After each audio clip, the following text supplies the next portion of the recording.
aka the young degenerate lesbian. Delaney, what's going on? Not much, Jeremy. Just living life here in sunny old California. Went to a concert on Saturday. Nobody was wearing masks. It was pretty glorious, but unfortunately, we just got notice that we're gonna have to wear masks indoors again. So Unsettling. Saturday, Oh yeah, we'll have to talk about that. Is it actually sunny out there? Because I saw a picture from Sacramento and it was quite smoky.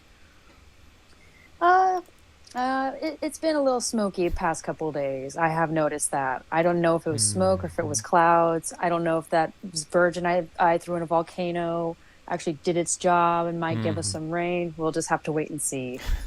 What's up, Dari? It's Synergy in chat. What's going on, guys? Welcome to the Hi, stream. but everybody. Grab a drink, get comfortable. Let's get into it. We got some interesting topics for you guys today. We're going to be looking at a MMA fighter who's in trouble with the law for posting a transgender meme on the internet. Dun dun dun. That is against the law now, apparently. At least Oh, okay. in England, anyway. We're going to look at that and we'll look at his reaction, which is actually the most important part of that. We're going to be looking at, of course, the vaccine mandate that just went through for New York. We got to get that out of the way. We got to cover it, talk about it, and we'll probably go over that one first just to rip the Band-Aid off. And we don't have a lot of COVID stuff to talk about tonight. I went through a lot of trouble finding other topics for you guys because, honestly, I'm tired of talking about COVID. I know you guys are, too. We're going to be talking about... Same. Over it. Over it. We're going to be talking about an actual patriotic gold medalist in the Olympics and give you maybe show you the good with not just the bad. We're going to go over an example of patriotism at the Olympics in the women's wrestling division. We got information on a new movie about Hunter Biden. It's going to be coming out. I think that was going to be that's fascinating. I want to share that with you guys. And some information, some new data that we have regarding hate crimes. And the fact that basically as hate crime coverage has gone up in the media, actual hate crimes have not gone up at all. So we're going to talk about all that and more today on the Weekly Narrative. Get comfortable, grab a drink, get seated. Let's get into it. Let's roll that intro. make sure you put your chin straps on, folks. That's right. Tighten them up.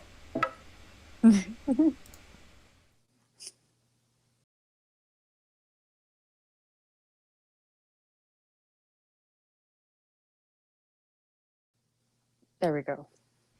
Oh, okay. No, never. Sorry about that. Slight technical difficulties, as always. My intro video has moved, so OBS was freaking out. It didn't know where to look for the video. So, unfortunately, no intro video today. Anyway, we got a stereo comment that already came in. Let's jump right into that. This is what I get when I try to clean everything up on my desktop. Oh, by the way, yeah, for those of you listening on stereo, we are live on youtube.com/weekthynarrative as well. If you want to watch and not just listen, here's Paul to warm us up. An actually patriotic medalist. So I'm assuming they have a natural hair color and they identify as either male or female, but nothing else. that is the state in which society is currently in. That you can guess based on certain traits, someone's patriotism, the degree to which they subscribe to mutant ideologies, their physiognomy, which is a conversation that we were having in the Weekly Narrative Telegram. By the way, if you guys want to join that, we have heated, interesting discussions in there around all topics. There's a link in the description. You can join our discussions there. But yeah, it's very easy to predict these kind of things today, and I think you'll find that Paul is correct on that assumption. But first, let's jump over to New York, because we know New York and California have been leading the way in the restrictions, mandates, COVID advancements. What's up, Holly? Welcome to the chat. Glad you could join us for at least a little bit anyway. You guys may have heard already that New York is now requiring proof of vaccinations for indoor activities. That's right. So you can still technically go to a restaurant outside, but you got to sit outside where there's no AC, in the sun, and with the smell of the homeless, urine on the streets and whatnot. But anyway, from NBCNewYork.com, NBC to require proof of vaccination for indoor dining, theaters, and gyms. That's right. And I don't know if they Wow. even really fully answered the question of what qualifies as proof of vaccination. I'm assuming it's just a little cardstock card with a little thingy-majigger Mm-hmm. printed on it and a signature from a doctor on it. But if that's the case, then I don't think this would affect me that much because you could easily print one of those. But anyway, they're calling it the key to New York City. The key to New York City. Enforcement of what is being called the key to New York City pass is set to begin September 13th. Mayor Bill de Blasio said Tuesday it will be its own digital platform. There we go. Separate from the estate, Wow. separate from the state's Excelsior Pass, which sounds cool, but probably isn't very utility. Doesn't offer much utility. Though the latter will also be valid as will paper vaccination cards. So there's many ways around this. If you want to do the Excelsior Pass, whatever that is, it sounds like we're going to Disneyland. You know, do you got the Mm-hmm. Excelsior Pass, or do you got the key to Disneyland, or do you just have the plebeian paper card? It's almost like a status. It's a status hierarchy forming within the COVID vaccinations. How do you prove you're vaccinated? Well, depending on how you prove you're vaccinated, you know, it indicates your level of class as well. But Yep. I don't know. I don't. It makes me not want to go to New York City at all anytime soon. What about you, Delaney? I mean, I've thought about going to New York City just for a visit, but now I'm really, really kind of not wanting to go. I mean, just the homeless and the, urine on the ground is kind of a deterrent, but now that I have to have a multi-pass to go to anywhere inside, which in New York City is pretty much everything, no thanks. I'll go somewhere else. I'll go to Texas instead. Agreed. Yeah, and I saw a lot of sentiment on along those same lines on Twitter today and social media as this came out. People were crying that, you know what, I'm going to try to move to Florida and Texas as soon as possible. Hmm. Welcome Kiza to the chat. Kiza's What's up, commenting kids? about the Vosh versus Charlie Kirk stream. Yes, on Tim Pool's channel, which I was watching, but I gotta say, a little underwhelmed by that performance by Kirk. Although I gotta say, I'm not really much aligned politically with Kirk. I was expecting him to be a little more on his game, but I would say overall pretty weak. He missed a lot of opportunities, and he does represent. I will say he does represent kind of the Trumpist, Republican, conservative mainline personality and views and ideas right now, which I think are, as demonstrated in that debate, very ill-fitted to the type of environment that we are in. So I don't know if anybody else here was watching that debate, but if anybody has any comments on that, I'm definitely interested in elaborating on what I witnessed, because it was not good. Anyway, a lot of people Hmm. don't even know what I'm talking about right now. They're like, who's Vosh? Who's Charlie Kirk? Vosh is a extremely left-wing internet personality who advocates for things like communism, socialism. I think he Yep. wants to legalize pedophilia, things like that. And basically one of the biggest left-wing personalities on the internet, debating what could arguably be one of the biggest right-wing personalities on the internet. But Charlie Kirk is a little, I don't know if he's a little rusty or what, but it wasn't too great. Well, I also think Charlie Kirk is kind of used to talking to himself. And if he Mm. does talk to other people in a debate kind of format, Mm-hmm. he's not used to the back and forth. And especially with the pandemic, we're all a little rusty as far as like communicating with each other. So I think that also kind of That's a good point. hindered him a bit. I didn't watch it myself, but I just kind of, I do watch like previous videos of him. He'll like, slam people that come to his, his talks and stuff like that, leftists that are, calling him all kinds of stuff. And he's good at that. But when it comes to just a back and forth debate and exchange of ideas, that kind of thing, I think he's just a bit rusty. I'm not gonna really give him much credence because, again, I don't think he's the best debater in the world. Mm-hmm. And Nicholas Pollock in YouTube chat is asking if I like the debate between Molyneux and Vosh, and it's been a while since I've watched it, but I do remember it being a little more actually competitive. I think Molyneux represented himself fairly well. He caught Vosh in a lot of ways, and really what it comes down to, and this is what we're going to be talking about, this is one of the major themes of today's stream, is that it's not so much about the content, but it's about how you communicate. As you can see from the title of the stream, It's how to handle controversy. This is as we get into one of the stories about MMA fighter talking about transgender memes online. You'll find that the people who claim to be conservative, Republicans, whatever it may be, it doesn't matter what you're arguing about. If it's a debate online, if you're arguing about vaccination mandates, as we just mentioned here in New York, if you're talking about you name it, they don't understand how to successfully win those. It's not about having the right facts. It's not about having the right statistics. It's about fighting dirty the same way they do, using language war tactics, using traps, and being really sneaky and creative, actually, which is one thing that these people are really lacking, especially guys like Charlie Kirk.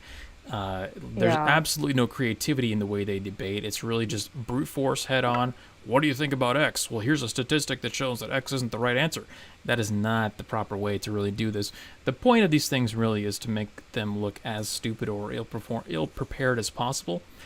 And the strategy that these people are using is not the way to get there right now. So, unfortunately, in the culture that we live in today, when it comes to debate, you're right, Jeremy, that it is more about like humiliating your opponent than it is about facts and all that stuff. Back in the day, debate, it used to be presenting facts.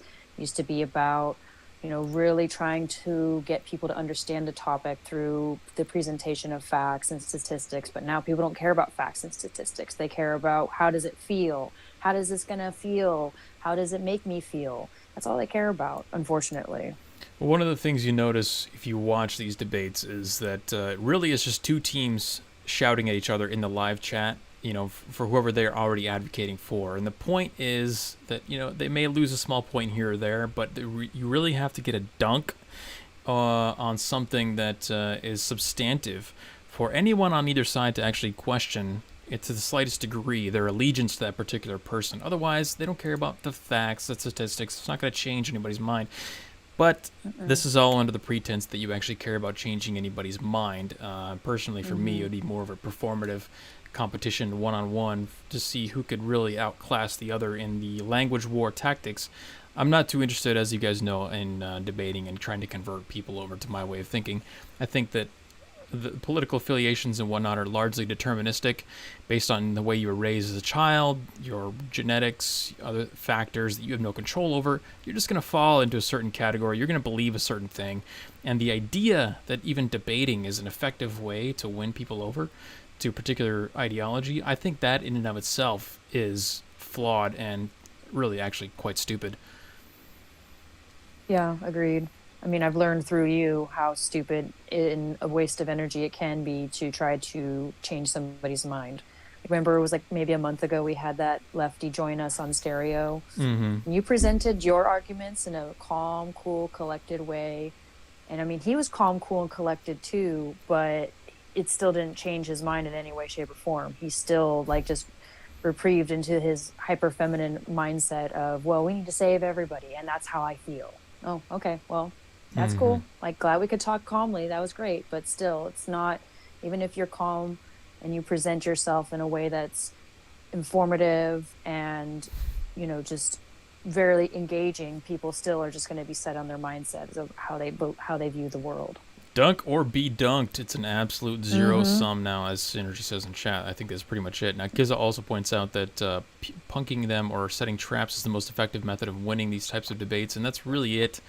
These debates aren't meant to, again, convert anybody over, but I think the important thing to keep in mind here that nobody really thinks about at all ever when it comes to politics is frame.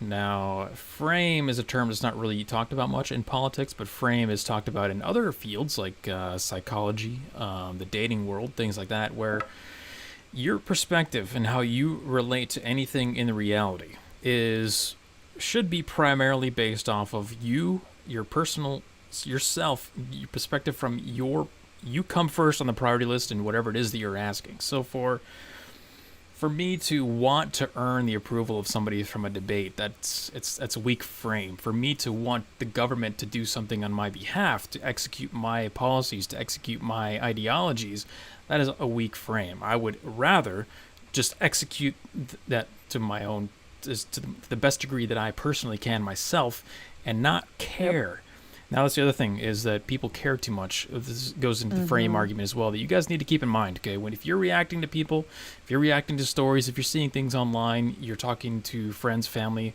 about politics, whatever it may be, keep in mind the frame that you're approaching it from, because that indicates a lot of weakness. Now, in the debate that I had with that one guy, as you mentioned, the frame was, I'm not trying to win this guy. I'm not trying to convert this guy. I'm not trying to convince this guy. I am showing him off like a lab rat to my viewers, showing him that I understand exactly what it is that he thinks before he even says anything, showing him that I understand the psychology that got him to where he thinks, and that's it. Okay, I'm not interested in trying to win people over. I think we should be more in that mindset now as we go along, where you should spend your energy and time executing what it is that you think your ideology is, and not trying to win people over on that ideology. Yeah, I think actually doing something with your ideology and actually executing it is going to be more of a convincing thing than just saying crap. That's like exactly you can say it. All day. Yes. Yep. And convincing through actually doing. And that's my plan, is to demonstrate that by building a tiny home, traveling across the country, looking for land, building land, advertising and showing off the whole entire process of me building land, having friends come and live on the land, and showing how awesome it is. Simply market it. Okay, market. It's really anarchism. That's really what it is. But I'm not going to market it as anarchism. I'm not the anarchist guy. Go talk to Michael Malice if you want to do that. But showing off your ideology, as opposed to sitting around and talking about it and attracting people for your demonstration, that's really what, and that's exactly what they want you to not do. They want you to expend all of your energy talking, complaining, and tweeting, and Facebooking, and defriending, and they want you to expend and waste your energy on things like that, as opposed to actually executing and building a family, building a business, becoming independent from the system, forming parallel societies. They don't want you to spend your energy and time doing that.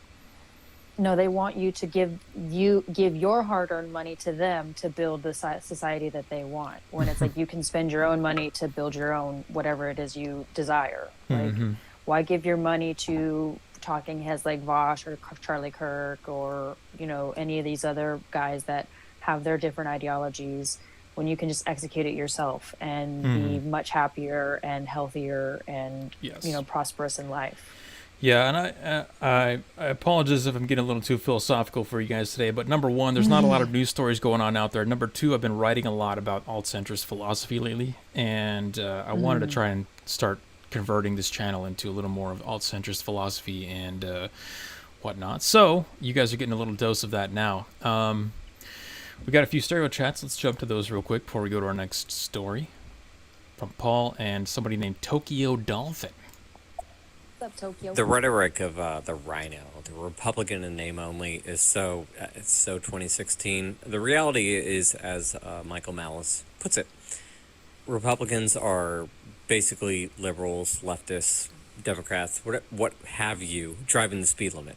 I think he coined that first. Other people have copied him, ripped it off, and not attributed it, but that is exactly what they are. What you see is what you get with the Republicans. That is what they are. I call them self-controlled opposition. They're not literally controlled opposition. They're not paid to be useless outside versus inside party, but that is exactly how they behave. So what difference does it make, to quote Hillary Clinton? They're controlled opposition. Period. Yeah. Two wings on the same bird, my friend. That's what the left and the right are. The two wings on the exact same bird. All right, Tokyo Dolphin. I don't understand also, you're going to find a lot of radicals of either persuasion on this app, because you think about it, a lot of the people that are top contributors on here, they're not, you look at 1,000 shows, whatever, you're looking at the days, like, wow, they were in stereo for 8 hours almost every day this week. It's just like, these people don't have jobs or don't really go out into the outside world too much, so you can't really expect anything but radicalism from them. Boom. Yep. Yes. I love one particular thing that he said right there, is that they don't go out into the real world that much. And that's also going to be an underlying narrative of what we talk about today as we go into the gold medalist of the Olympic Games here coming up next. Nice to hear that you do a steel man argument, because a lot of people, when I talk about some of my viewpoints, is really easy straw man arguments. and these very simplistic, childlike metaphors that don't relate to the more complicated discussion. It's like oh, when you go to a sandwich store, right, and buy a sandwich. I'm like, dude, no, like that. Whatever this metaphor is going, it's not going to relate to the concept that we're discussing in macroeconomics. Like, at least come up with a better example that's actually in the industry we're discussing, not just some childish metaphor that seems to make sense on the surface, but once you dissect it, it actually has no correlation to what we're discussing. That's why it's hard to listen to debates like that, because that's what a lot of them are riddled with. They're just weak, analogies and metaphors. They don't really apply. And he's got one follow-up here, and then we'll continue on. You loved weekly narrative, how you did define like the purpose of a debate. So one is debate somebody who's actually equipped. But, when you're dealing with somebody who's just propaganda brainwashed, they're just reciting what they've been, taught as puppets, you're not going to expect, them to articulate the viewpoints because they truly understood what they were talking about. They would they would not believe what they do. So it's like you're just seeing very childish like arguments. And you got to understand the audience here on stereo. So you know what I'm saying? Oh, yeah. Oh, yeah. Yeah, that's one of the reasons. That's why we joined stereo. Exactly. That's why we're here, man, because we want to try to attract a disagreement from the leftists who are on here. This program is definitely dominated by leftists. And one more thing on that, what he mentioned is, that's true. The point when you debate somebody like Vosh, you realize you're not debating a real independently thinking human being. You're debating an NPC who's been highly programmed from day one of his existence. And the point of debating somebody like that is to make him glitch out, to make his program throw an error.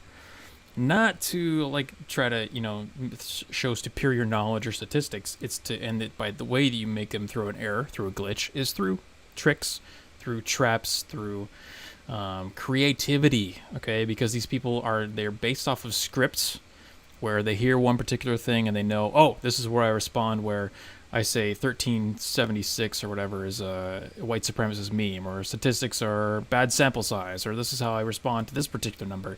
So once you understand exactly how they're going to respond, you can learn how to throw glitches, and that's what we need to get to if we care about debates at all. Vosh is a masterful relativist bully, says Matt. Yeah, no, he's definitely good at what he does. Now, I think we've hit that topic well enough. We'll talk a little bit more about that as we go. But there's a new mandate out from the CDC. Now, before we get into the Olympics thing, I got to point out real quick, the CDC. Delaney, did you know the CDC can basically make laws? Oh, really? I didn't know that. I didn't know this either until just today, and I want to make sure you guys are aware in case anybody here owns any residential property. The CDC has created an eviction moratorium that carries steep criminal penalties for individual landlords who happen to break this law. Now, in case you're not aware, there was a recent expiration of the eviction moratorium, which means that landlords up until a few days ago could not evict their tenants for not paying rent because of COVID, of course, due to COVID. And that expired, and in replacement of that, the CDC has stepped in. Yes, the Center for Disease Control has created a new eviction moratorium in which there is a potential $100,000 fine or a year in jail for someone who evicts someone that does not result in a death, or $250,000 for a landlord that evicts somebody and that person ends up dying. It's kind of weird that they ended up, classifying it as dying or not dying. But anyway, that is the state that we're in now, where the CDC can create new criminal penalties. And I just wanted to bring this up because, like you, Delaney, up until a few hours ago, I had no idea that the CDC could create laws like this. Yeah, I didn't know the CDC could circumvent Congress and the president, and also the Supreme Court. Like, that's great how much power the CDC has. Yeah, and the great thing about that is that nobody in the CDC was actually elected. So we have people who were not elected making laws to govern the country now. I think that's just a fantastic state, and I definitely want to expend more time and energy trying to fix this country. I don't know about you. But, well, I mean, I would love to as well, Jeremy, but with how brainwashed people are nowadays and how they just trust the CDC with everything, their health, their livelihood, I don't think it's gonna be an uphill battle to fix this. If people are okay with the CDC fining landlords for evicting people during COVID, Well, even though COVID's over. Yeah. So what is this actually leaning to? What is this indicating? It is indicating, of course, number one, centralization of power, which we try to strongly advocate against here on this channel. But it's also it's destroying land and real estate ownership, because what it's going to happen to these real estate owners who rent out this land, they rent out this property, they can't pay, so they're going to do what? They're going to default with the banks. Now, do the landlords have any power to not pay the banks? That should be the real question here. Now, but it's because you would think it's odd if the moratorium on evictions, or let's just call it the skirting any kind of repercussions, skirting consequences. It's strange that the skirting of consequences only applies to the tenants and not the actual landlords, who still owe that money to the banks, by the way. Yep. So a lot of people are speculating that this is going to lead to the landlords having to default with the banks. The banks obviously are going to repossess the property or whatever they do with that property, essentially further destroying small business, independent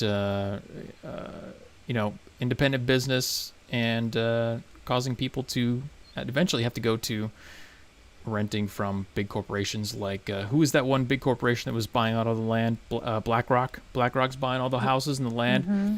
If you can't rent from an individual person anymore. You got to rent from a giant corporation like BlackRock, Yep. part of the military-industrial complex, to get your house. And meanwhile, we're seeing CNN spout articles like, "Oh, nobody can afford houses anymore. Everyone should be a renter. Being a renter is a good thing." So you can see where the trend is going. Yeah, Holly in the YouTube chat says, step 1, get the people to trust the science, aka the CDC. Step 2, use the science to control the narrative. Step 3, buy mansions. Yeah, pretty much. Paul, I see you in chat. It's being worked on. We're working on getting the podcast back up on Apple Podcasts. Delaney, remind me to talk to you about that after the stream, by the way. I got a fix for it.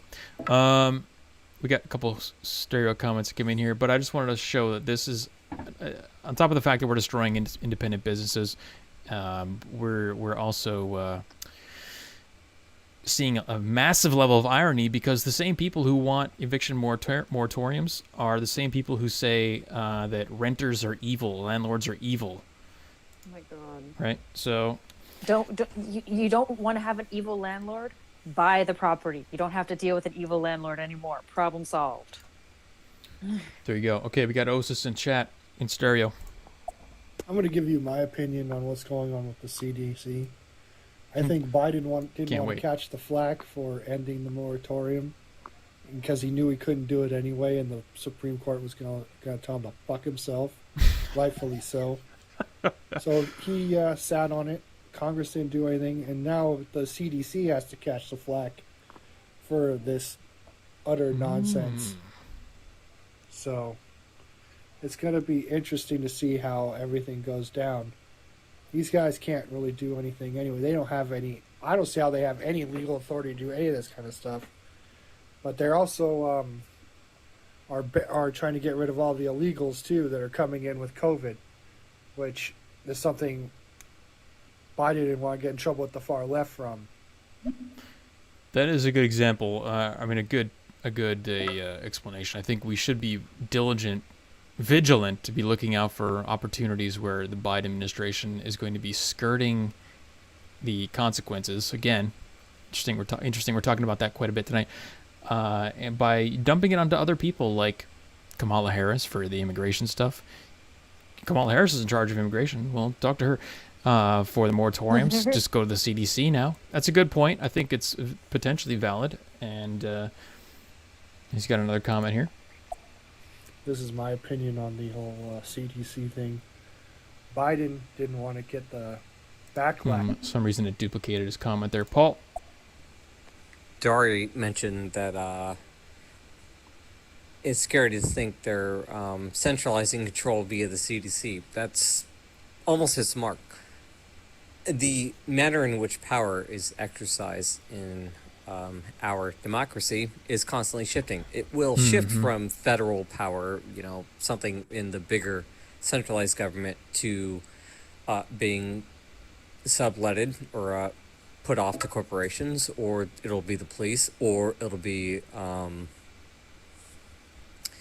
any manner of smaller power structures. And it can also be medical and other industries. It's like it's a constantly shifting thing, because the problem is the language. We don't talk about power in anything other than the abusive way. So no one says they have power. They have responsibility.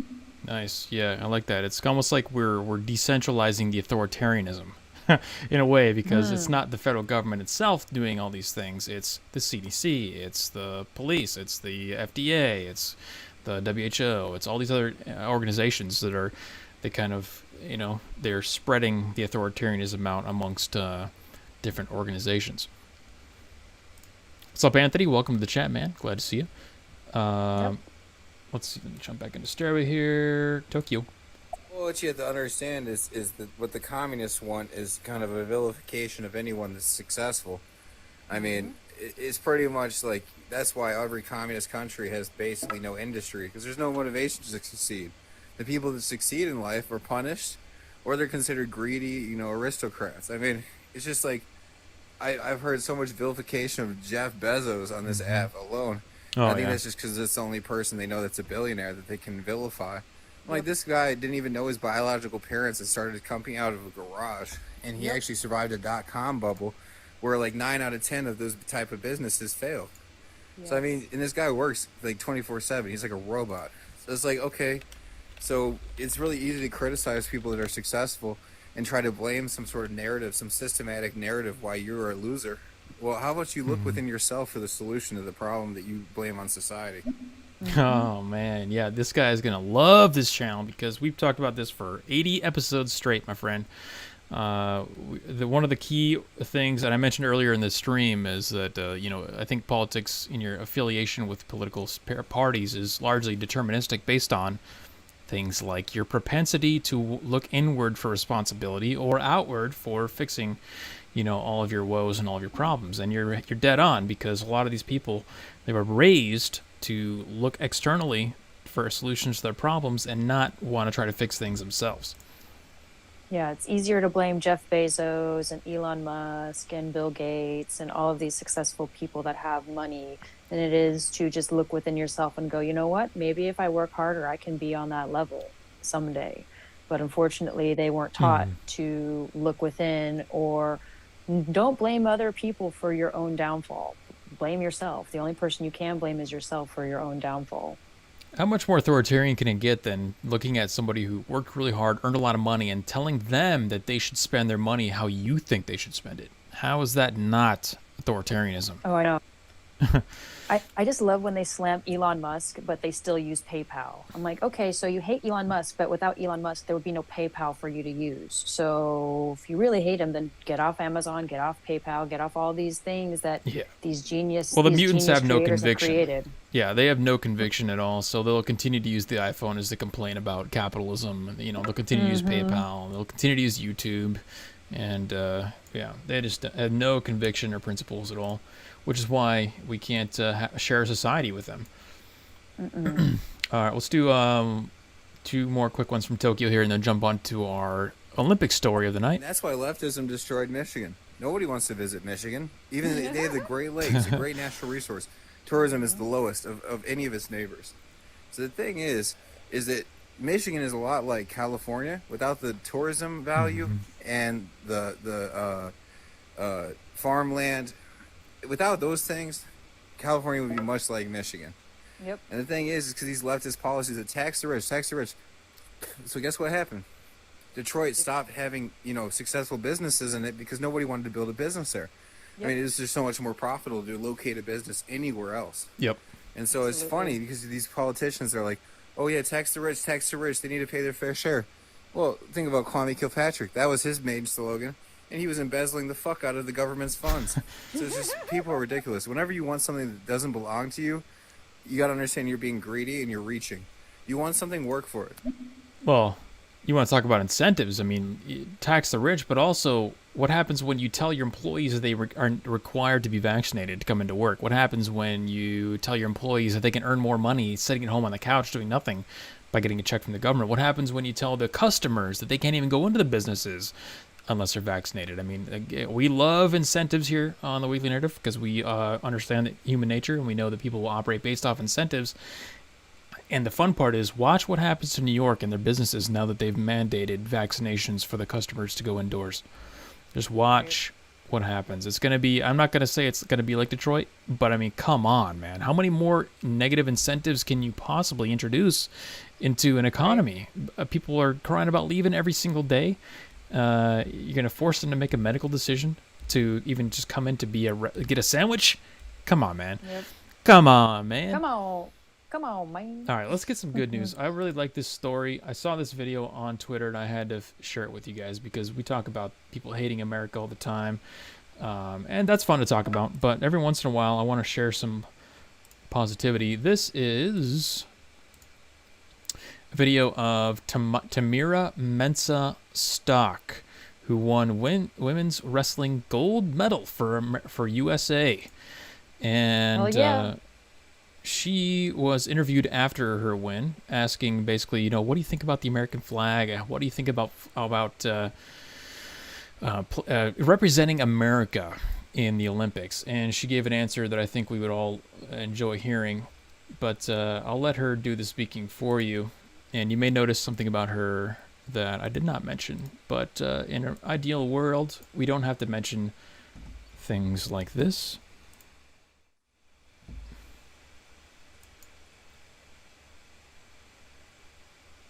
Uh-oh, it's buffering. Oh no. Talk about stealing my thunder here. What's going on? Damn you, YouTube. Here we go. It's Twitter, actually. I don't know why Twitter's not. Twitter. Man, see, they can't even let us have any little good news. They're like, all right, he's going to show a clip that's going to be feel good and happy times. And like, shut it down. Don't let him show it. It's also from Jack Posobiec, so of course they have to shut it down. Yeah, that probably has a lot to do with it. Okay, so I have never in my life, in the last 4 months, have seen a Twitter video getting paused for rendering. But luckily I have it back up. We'll go right to the actual article here. So she's black. That was the point I was getting to. She's black, and she had the American flag on, and she was happy, proud to represent America, when you would think that, I think the reporter was actually kind of trying to bait like America's got a rough past, and I'm glad that I could rise up through the slavery and all the racism and come here to win a gold medal. Something like that, I think, is what the reporters were actually trying to find. But she came out and said basically that she's incredibly happy to represent America, and then she's proud, and she could not be happier to live here in America.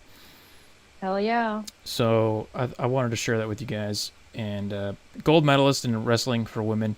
She beat out a woman from Nigeria who also was the first person to win a medal from Nigeria for wrestling at all, men or women. So, some good advancements being made there. A little feel-good story from the Olympics when we see nothing but people pulling out for mental issues and trannies fighting and whatnot in there. Just wanted to make you guys aware that there is some good stuff happening there.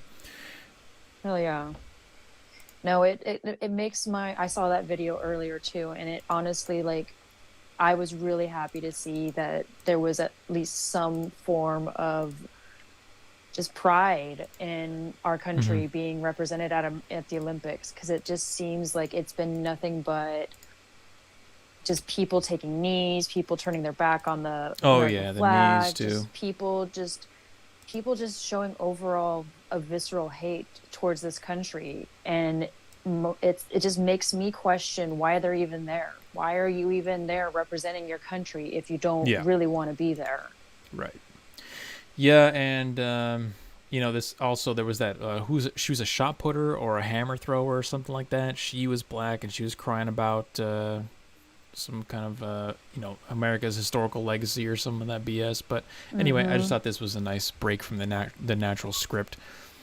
I'm just glad that young woman that won the gold medal for wrestling actually, has a good head on her shoulders and doesn't let her skin color or, where her family came from stop her, or what her family might have endured 200 years ago stop her from taking pride in going to the Olympics and representing our country and being proud of it. That's what that's why it makes my heart happy to see somebody just actually be proud of this country and actually take pride in representing us on the global stage, because globally this is something that everybody tunes into globally to watch. So it's nice to see somebody actually take pride in this win. Well, it actually kind of reminded me of why I used to watch the Olympics, and I don't watch it now. I don't care at all. I used to watch the Olympics every single time they were on, almost all day, every day, and my family used to watch them as well. But now it's like, who cares? Because if the people who are playing, they don't feel like they're representing the country at all, I think that's a big reason why, or they don't like the fact that they're representing America. I think that's a big reason why, people just don't really care that much anymore about watching them. And I mean, we are trailing China in overall medals right now. So, I mean, that's another reason why this time it's like, this sucks. Like, we suck. Like, we're losing by quite a bit. It's not like, just like 3 or 4. It's like damn near 10 almost 10 medals we're behind from China. Yeah, and as Paul correctly predicted earlier in the stream, she has natural hair color and identifies as a standard woman. So yes. No shock there. But this goes to a bigger narrative, bigger picture. Let's zoom out a little bit beyond this. I think, do you think there's a trend among people who, would win Olympic gold, people who interact with the real world, who understand challenges, who understand the fact that if they work harder, that they can achieve more themselves?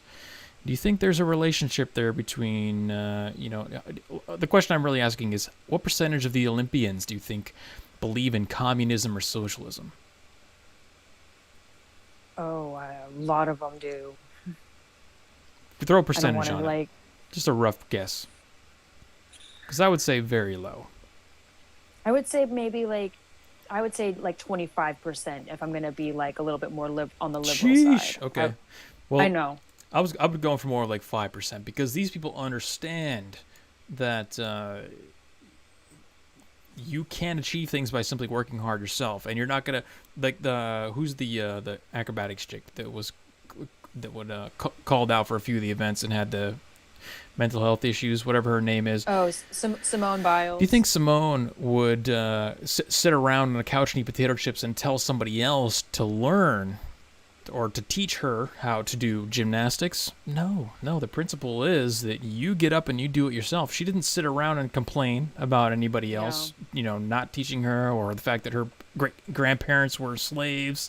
Like, that didn't stop her from, becoming an Olympic champion, because they understand how to interact with the real world. Unlike most communists and socialists who never interact with the real world, they simply want other people to do things on their behalf. So I think that there are some outliers. We got some trannies and whatnot. There's some mutants in there. I think we had a shot putter. She was a mutant. She had purple hair and green hair and stuff like that.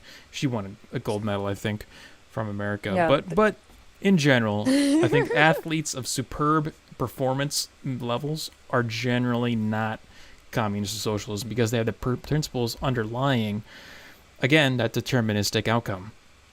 Yeah, Simone Biles actually invented quite a few of moves in gymnastics that nobody else can do but her. I don't think that she got to where she is by sitting around and doing nothing and complaining. I do believe that there was other things going on in her life that made her quit. I'm a little disappointed in her, but it's fine. Like, you do what you want to do, but at least she didn't blame it on racism or anything like that. It's just, she's for for a gymnast, she's actually kind of old. Like she's 24, I believe, and in gymnastics land, that's old. That's ancient. Well, that's what I was thinking too. I mean, like, I think it's kind of it's not unexpected that she's going to have some issues with the spins or the twisties, whatever they call it, where you kind of lose your positioning in the air as you're spinning around. Because she's old, man. She's been through like 4 Olympics, something like that. Yeah, she's been doing it since she's been in the Olympics, and she was like, I believe, like 14 or 15 or however young you can enter the Olympics. I think it's 16, but still, like, that's a, and to have like not just like 1 or 2 moves that she's invented be counted towards, gymnastics. She's invented like 4 or 5 different moves that nobody else can do. Nobody else but her has been able to accomplish the moves that she has. So yeah, I get why she might have, like, I actually read an article earlier that said that she quit because a family member of hers passed away while she was in Tokyo. So that might have a lot to do with why she quit. But still, like, still compete and do your thing, girl. Like, don't go out like being a quitter. Like, that's no way to end your career, by being a quitter. Yeah, and I tried to load this video up on YouTube too, but it's just not loading. Of course, the the simulation or the gods or whatever you want to call it, they do not want me to show this video to you for some reason. So Twitter or YouTube seems to be actually an issue with my internet or something. All right, let's go to some of these stereo comments, and then we'll jump to our next story. We got Paul. I see you, Kizza. I see you Fed posting, and all I have to say is no Fed posting. If America needs a color revolution, all I want to know is, like, CIA. Come on. Where's my AKs? Where's my ammo? I need that shit. That shit's expensive. If I'm an extremist, where's my shit? Give me clout. Yeah, it's true. They do have a history of funding extremists with weapons and whatnot. To be fair, Jeff Bezos does suck, massive wang. He doesn't suck because he's rich. He sucks because he uses his money to propagandize people. He bought the Washington Post and turned it into a National Enquirer-like rag with a bunch of intersectional racist cocksuckers. That's why Jeff Bezos sucks, not because he's rich. I don't care about his money. I care about him sucking and ruining this country. That's why I hate Jeff Bezos. That's you gotta give it rated R warning every time I run a comment from Osis. Right? Sorry, Jeremy's mom and dad. Sorry for watching this. Tokyo. Listen, anyone that's a Democrat, regardless of what you think I want you to read a book called Intermarket Analysis: Profiting from Global Market Relationships by John J. Murphy. And then I got a middle school level book for you guys. It's called The Economics Big Book: Simple Ideas Explained. I think this will help a lot of you leftists understand how an economy works. I mean, I guarantee most of these leftists on stereo don't even know the definition of an economy. No, they don't. Likely not. I'm a second generation immigrant, and I'm telling you, there's so many people that are dying to get into America. How many, look up how many people are moving from Africa to the U.S. Yeah. Like, how many people are moving from these other countries, South American, Europe, Asia? If America was truly so terrible and so racist and such a terrible place to live, why are so many people trying to get here? If you want to start a communist revolution, Venezuela is a good choice. Cuba, if you're not Cuba. Chinese and don't speak fluent Mandarin, China probably not a good idea. But there's a lot of options here. Like, go be a revolutionary. Yeah. Maybe join ISIS, because if you hate all freedom, that's one of the best choices. But I think Trump kind of just blew the fuck out of them. They don't really exist too much anymore. See, that's how lazy these communists really are, is that they live in a world where they could literally just purchase a plane ticket to go to a country that vastly represents their ideology much better, like Cuba, Venezuela, you name it. They refuse to even do that. See, there's a natural authoritarianism built into their ideology because they are not satisfied with themselves simply moving into the environment that they want to live in. They need to impose it on everybody else. That's part of the deal. They have to impose their ideology on everybody else. You're getting a little choppy on stereo, Jeremy. Okay. Well, you know how we do it. We're just going to power through it. Now you're good. That's Sounded like you were like maybe disconnecting or something a little bit, but you're good now. Dude, they are really trying to get to us tonight, aren't they? Get those cyber defenses up, Jeremy. Yeah, I got to run cyber defense on my own stream here. Okay, Kizza. Speaking of the Olympics, did you two see the 400 meter hurdle final, in which case the world record was smashed by the Norwegian chap, who, when you take into context, his time was only slightly slower than the best 36 or 48 runners of the normal 400-meter sprint. I did not see that. In Norwegian, did he say? Yeah, he said Norwegian. Wow. Yeah, well, they make them tall over there. I did not see that at all. I paid zero attention to the Olympics, but that is, I mean, the fact that a white guy's winning a running event, hey, we're making strides. Pun intended. Tokyo. Thing is a lot of these people are like, oh yeah, transgender women are women. Well, you wouldn't date a transgender woman as a straight guy. And then you say, oh, No. well, you know, if you don't date transgender women, you are a... It's like the reason we have to call them transgender women is because they're not women. There's labels and identifying terms of society that help us navigate through this world. And so once you start living in a fantasy world, labels really have no meaning. And I say you can change your gender. Why not change your race? Mm-hmm. So I got denied from one of the universities I really wanted to go to in my early youth. Can I identify as black and take advantage of affirmative action? Why not? Think about it. It's the same thing. I mean, Yeah. Race, gender, apparently are social constructs. There's no DNA value to it. So what the fuck? Why can't I just identify as a single mother and get Section 8? I mean, there's no surgery required. Why not? Well, see, if they actually sat down and thought about the long-term implications of destroying subjectivity, they wouldn't have gone through with it. But they don't have the ability to delay gratification. They have to satisfy their immediate emotional needs, so they have to say things like, well, I identify as a vapogender. So because that satisfies their immediate desire for attention, for clout, for emotional gratification, etc., etc. But you're right, man. That's the inevitable outcome of all this stuff, and we're already seeing, like with the who was it, Ollie, the trans Korean guy, transracial. Yep. He said he's transracial. We talked about him 2 or 3 weeks ago, and the left, they are against it. They call him a freak. Because why? Yep. Not because he's actually a freak, but because that destroys the narrative that they've set into motion, which is, unfortunately for them, that is a narrative that's it's unstoppable. Once you unleash that destruction of subjectivity, it's going to run out to its inevitable end. Yeah, I mean, Jeremy does identify as black, but unfortunately we still get called white That's supremacists on the stream every once in a while. Yeah, well, I find that, the white supremacist label has no... I mean, they call Candace Owens a white supremacist, so if she gets called... Oh, I know, I love it. Then... I think it's hilarious. If she She's can one of get those called pesky white black white supremacist. supremacists. Yeah. Okay, Paul again. I'm not disappointed in Biles quitting or whatever. It's dude, she was molested by that I don't even remember that fucker's name.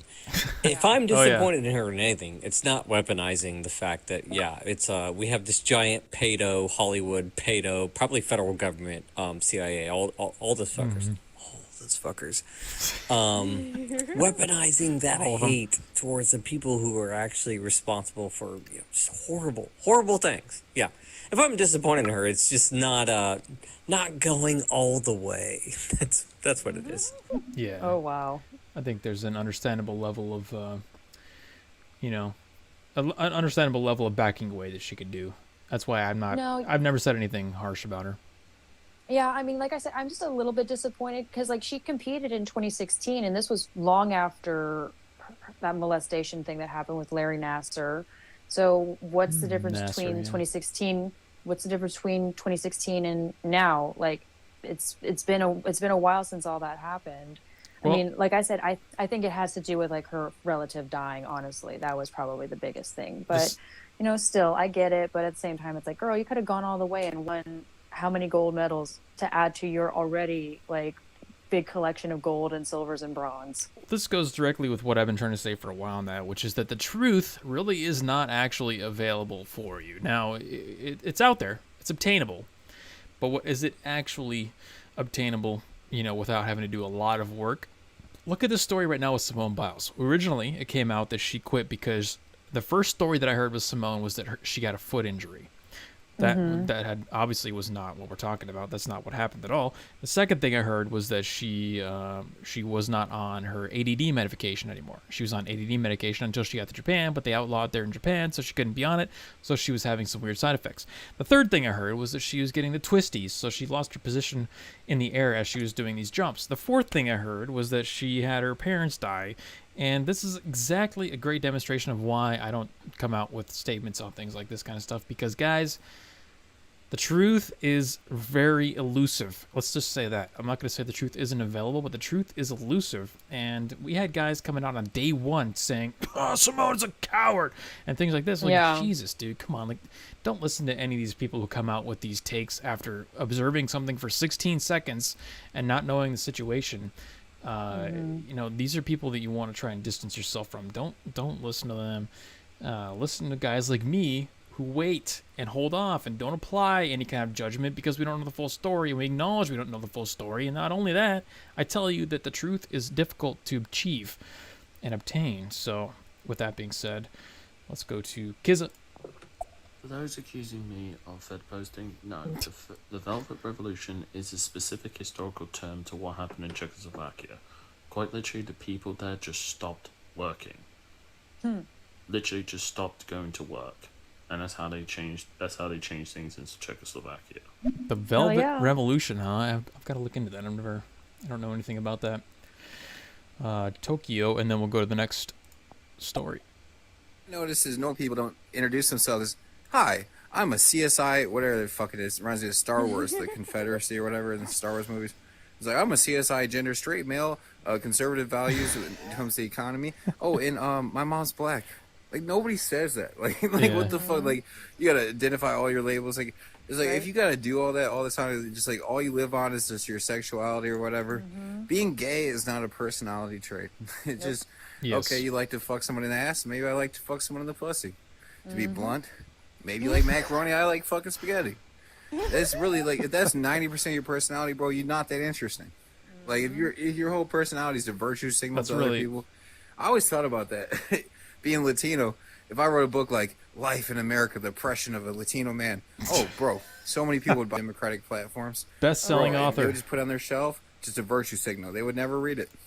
Yeah, it'd be up there with Anti-Racist Baby and what are the other like anti-white books out there? Yeah. Well, and that's the thing, man. You're exactly right. So this is why I think the alt-censor thing is going to really start to take off. It's because guys like him are noticing, or guys like you, Tokyo, are noticing that these people, they're replacing this gender stuff with their lack of personality. They don't have anything else going on in their lives. So the only way for them to get any kind of sense of pride or sense of attention or accomplishment or achievement or community is to make up some, literally just fantasize some stuff about their gender to so that everyone else can say, oh, you came out as vapogender or demigender and all this kind of stuff. That's really the entire function of all this gender stuff you're seeing is a proxy for pride, achievement, accomplishment, community. That's all it is. It's no more complicated than that. Yeah, I mean, I used to be one of those persons that was very much about like, yeah, I'm a lesbian, woo, coo. Yeah, that's the only interesting thing about me. And then I slowly learned, I was like, no, there's a lot more interesting things about me besides the fact that I like women. Like, so much more about me. And when people just lead with that, and that's the only thing that they cling on to, it's like, oof, okay. All right, Steer clear, buddy. Let's do a 180. I like to try and find scientific topics to talk about. This is a kind of a global warming angle, but not so much. It's a fun, interesting story about the Earth absorbing more carbon than it's expelling. Now, there is a bigger picture narrative to this, but let's get a little sciencey here because, at the Weekly Narrative, we try to make people well-rounded, and we don't just want to talk about politics. We like to talk about science stuff as well, of course. I was going to say, Jeremy, can I do like a midstream plug? We got 21 people watching on youtube.com/Weekly Narrative. We only got 10 likes. Hit the like button, everybody. Please, we need to get those likes. We need to get that engagement up. That's not acceptable. The 21 watching right now, you better freaking like this. Or else. Or dislike. We appreciate any engagement. Yeah, or dislike. We like the thumbs down too. We like the thumbs down. We appreciate it. From futurism.com, the Earth's interior is sucking up huge amounts of carbon. Scientists say the Earth's interior is trapping way more carbon than previously thought. Oh, interesting. I thought this was fascinating. And I wanted to share it with you guys. Our planet, they're calling it the Big Suck. Our planet is sucking up way more carbon from the atmosphere than previously thought, according to new research. We're not out of the woods yet, however, though research could help us make more accurate projections about a drastically changing climate and even perhaps provide clues about how to artificially remove carbon from the atmosphere and lock it beneath the planet's surface.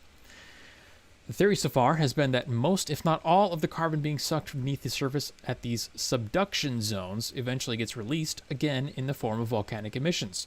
So subduction zones is basically where the tectonic plates are meeting and one plate is going underneath the other. Okay, so that's where its subduction zone is. So we're getting a little geology lesson here today on the Weekly Yay! But according to a new study published in the journal Nature Communications this month, the Earth's interior is only releasing about a third of the carbon being sucked below the areas where one tectonic plate gets pushed below another. These subduction zones are usually where volcanoes form, which spew forth much of this sucked up carbon. In other words, the Earth's interior is swallowing up significant amounts of carbon, a process called plate subduction, without spitting it back out again as part of the planet's carbon cycle.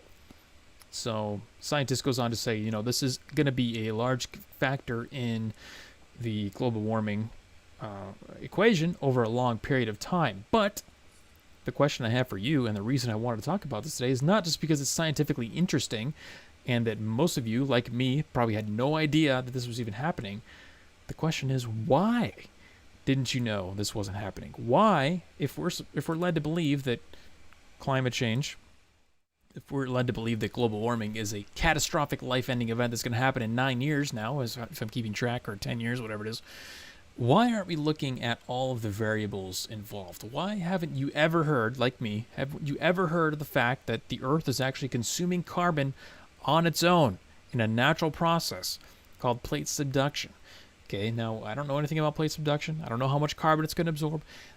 But I'm able to look at the big picture and understand that if somebody is excluding information about a particular variable in a catastrophically disastrous problem like climate change, global warming is going to kill me in 10 years, that that's an indication, that's a red flag. Okay, at minimum, that's a red flag that you're trying to withhold information, or, like COVID, you're trying to propose to me a single variable solution to a massive complex problem.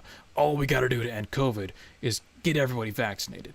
All we got to do to end global warming is control the entire economy and destroy small businesses and reduce our carbon output. I don't know. What do you think? Did you know about plate subduction, Delaney? I didn't know about plate subduction. That's what the term was, but I do remember certain conspiracy theorists. I put it in quotes because that's what people label them as. I remember, I think it was Alex Jones was on Joe Rogan, and he was talking about this, about how the Earth naturally has the ability to absorb the carbon that we are putting out and able to store it. But the mainstream media doesn't want to talk about it. And if somebody like him says it, then it's automatically labeled as evil. Like, he's a conspiracy theorist. Don't listen to him. Listen to the science. Listen to what the 97% of the scientists are saying. He's not a scientist. Don't listen to him. So I knew that there was something like this out there, but I didn't know that was the name of it. And as they're suggesting in chat, Holly suggests, so we have to be able to do climate lockdowns, of course, so we can't tell people that, there's actually potential natural solutions to things like climate change. And because stuff like this isn't sexy. G-Man says, is that a reference to Half-Life? Anyway, by any chance, G-Man? Because this isn't sexy. Yes, there's no marketing appeal to plate tectonics. Kylie Jenner can't talk about tectonics.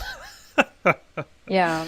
Well, we that's can't. Exactly right. It's not sexy enough. It's not fear-mongering enough. It's not scary enough to get people to change their behavior and buy vegan or buy this crap that's not really going to help anything. It's not good enough to get people to change their behavior. If we just tell people, well, yeah, we are putting out a lot of carbon into our atmosphere, but did you know XYZ, that our Earth can adapt and overcome and figure out ways to absorb that carbon? And we've actually gotten really good about being able to produce carbon, but it's not as bad as it used to be during the Industrial Revolution. People don't want to hear about that. It's not sexy. It's not scary enough to get people to listen. Yeah, and as Paul says in the chat, there's science and then there's science, TM. And the science is too complicated, arcane, and parochial knowledge to be trusted to the masses, which is really what the point is I'm trying to make here, guys. Science is a very complex and hard to understand thing, and there's a lot of variables involved. Now, you can understand it. I'm not saying it's inaccessible, much like the truth. It is out there, but you have to search for it, and you have to actually do some work. You have to spend time researching, things like that. And if you're being presented, anytime you're being presented with a simple solution, like just get the vaccine, like just don't emit carbon, or just enter the Paris Climate Accord, then everything's magically going to be fixed. That's all we have to do is join the Paris Climate Accord. Then you should automatically get the sense that there's red flags going up, more red flags in a Chinese Communist parade, because you're being sold. You're being manipulated, and that's what I want you guys to be aware of. This isn't a story about plate subtectonics or nothing like that. Although it is awesome, I love geology. The point is to be aware of the dog that isn't barking, and be aware of the fact that you're going to be sold things that aren't true. And the simpler and easier something sounds, like, oh, climate change is going to kill us all in 10 years if we don't join the Paris Accord, then good chances somebody's making a lot of money off of you, and you're just being swindled. Yeah, well, I mean, they've even gone as far as, for all the main car manufacturers here in the United States, they're all switching to electric because of all the electric and hybrid, because of all the fear mongering that has been going around. I think it's going to be like, 2035, I believe, is when GM, Ford, Dodge, Chrysler are going to switch over to electric, even for their trucks. Like, who in the world wants to buy an electric truck?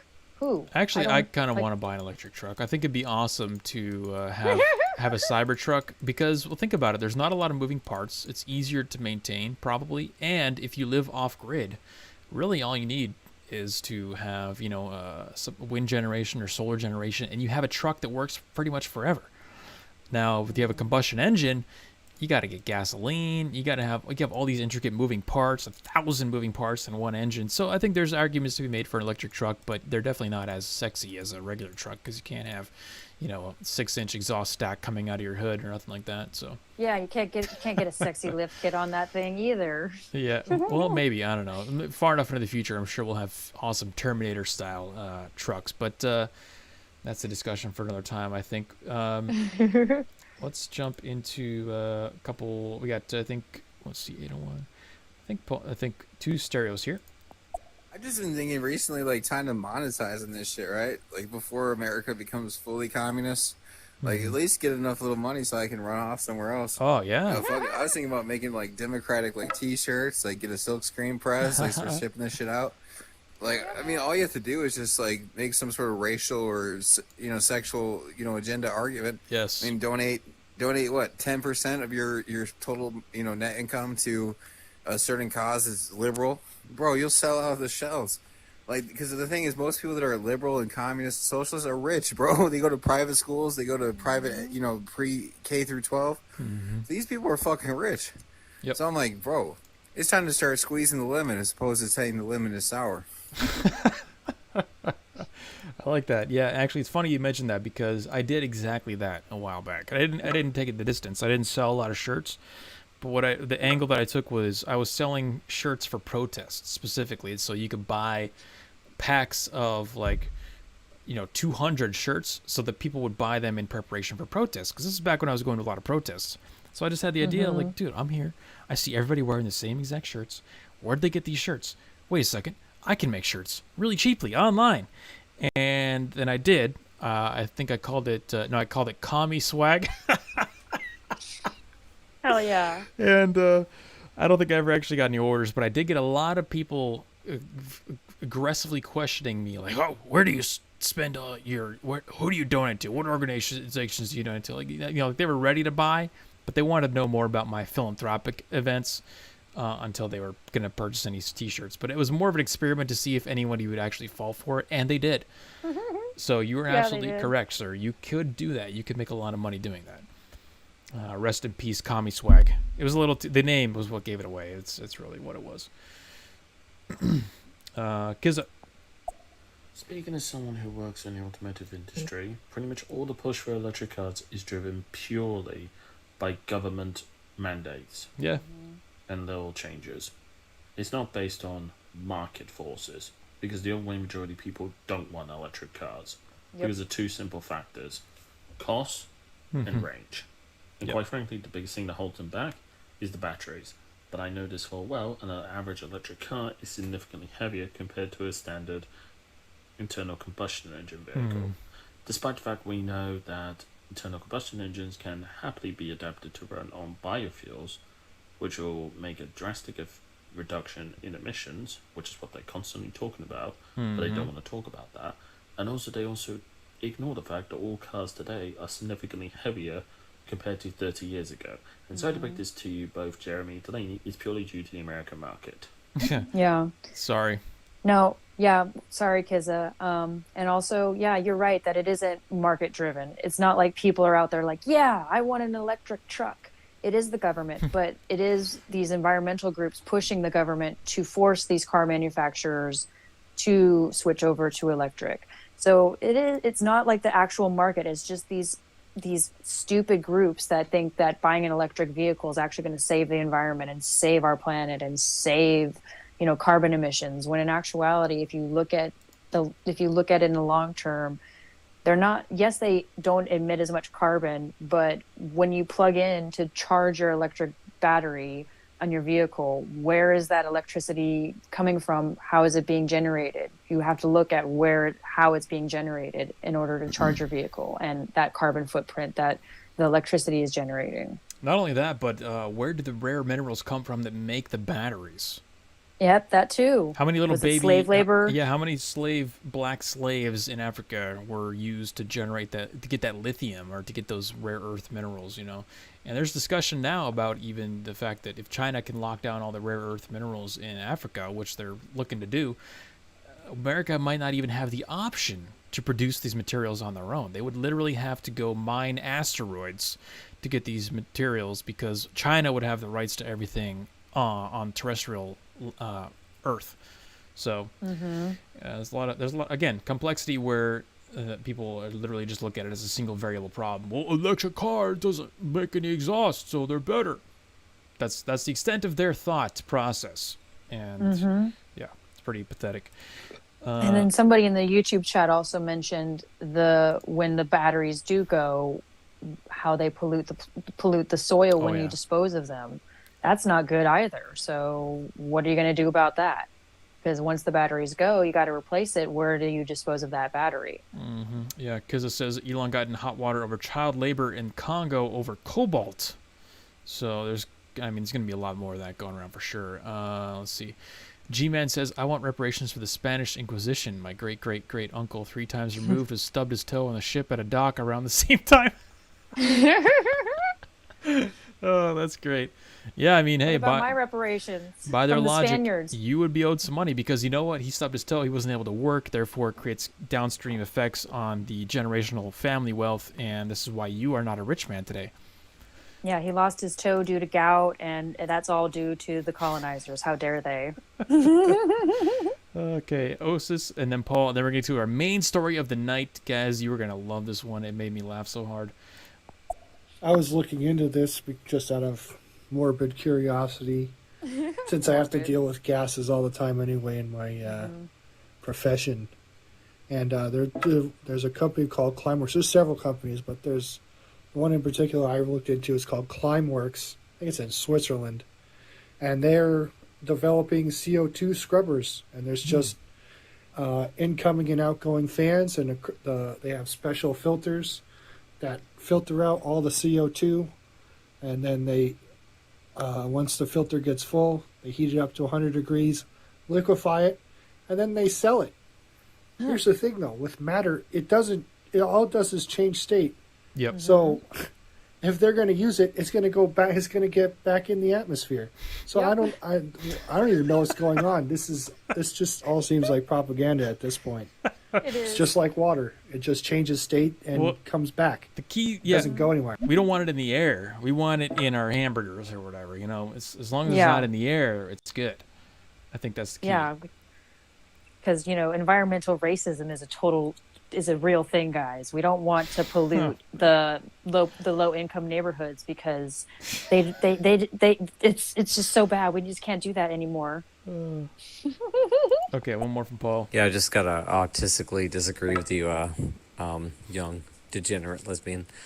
It's the truck is like the ideal platform for an electric vehicle. It's like you get a car like a Tesla Model 3, whatever it is.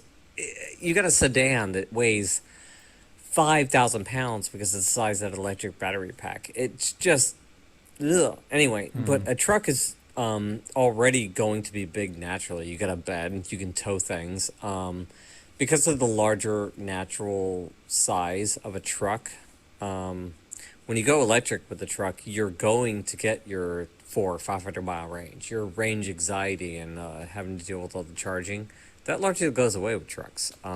I just had to point that out because I'm not anti-progress. I'm not a Luddite. I'm not against all these things. I love my gas guzzling Camaro V8, but electric is cool. It's cool. It has its place. Yeah, I mean, if you want to buy electric, that's cool. I don't care about the range of the batteries. I just care about when you plug in to charge your vehicle, where's that electricity? How is the electricity being generated? For a lot of people, it's from burning coal or from burning natural gas. And that right there is way worse for the environment than an internal combustion engine, from what I've read and what I've learned. All right, we got some serial comments that came in, but I got to put those on pause right now, folks. We'll get to you, don't worry, but we have to continue the show here, and this is a show in and of itself. I know we got a few MMA fans. We got Bill in the chat. I know he's an MMA fan. He probably knows about this, but there was an MMA fighter named let's see, what's his face? Let me pull up the article here. Sorry, Darren Till, who is an Irish MMA fighter. He made the grave mistake of posting a joke picture online, which I'm not going to call a meme because I think the word meme is vastly overused and the definition of that has been bastardized so much that everything is a meme now, which isn't true. I'm going to call it a funny picture, but they call it a meme. UFC fighter Darren Till recently uploaded a controversial meme about transgender people to his social media accounts. As a result, many on the internet called him out. Oh no. Accusing him of harboring transphobic sentiments.